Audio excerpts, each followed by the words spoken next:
Anyway, so I got it together as of part 2. This is part 3 now. I gotta just slide the shaft over.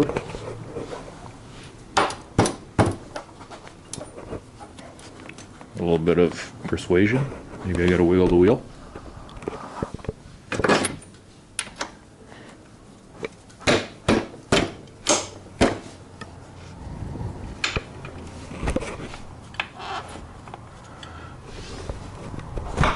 It doesn't require a lot of force. Okay, so that's all back together. Washer, nut,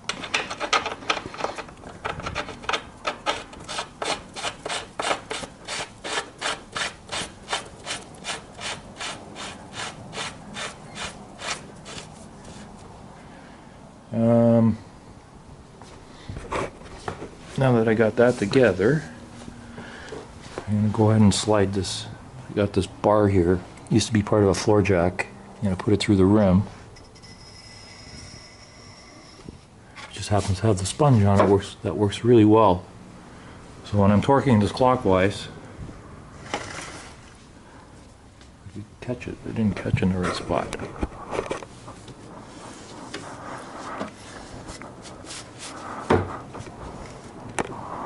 There we go. She's locked.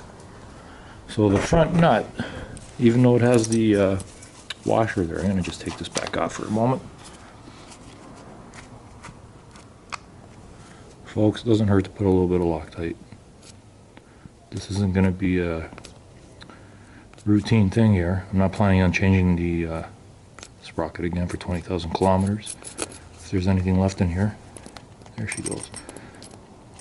More than enough.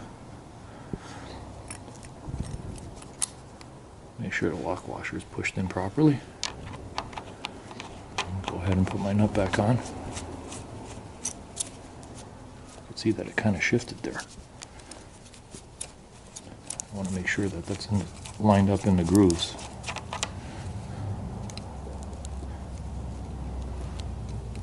Yeah, I can't turn it, so it's locked in there. Alright, put this back again.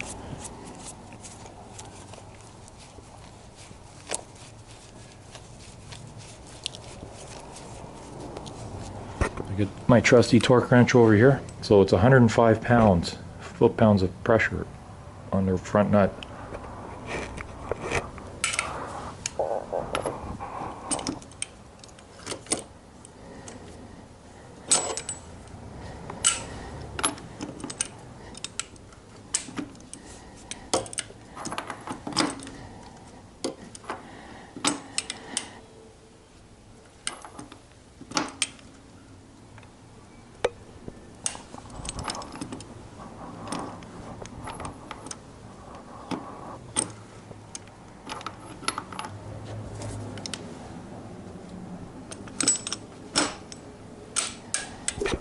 It's rather a really old torque wrench. Okay, here we go. I'm giving it a crank. 90, 105. All right, that's all she takes. Take that out. Now I want to bend back the little flange washer over here. You got a punch and a hammer. Try to get it going.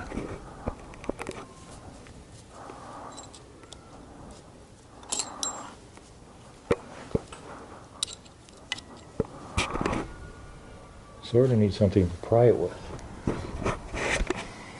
Being in an awkward position.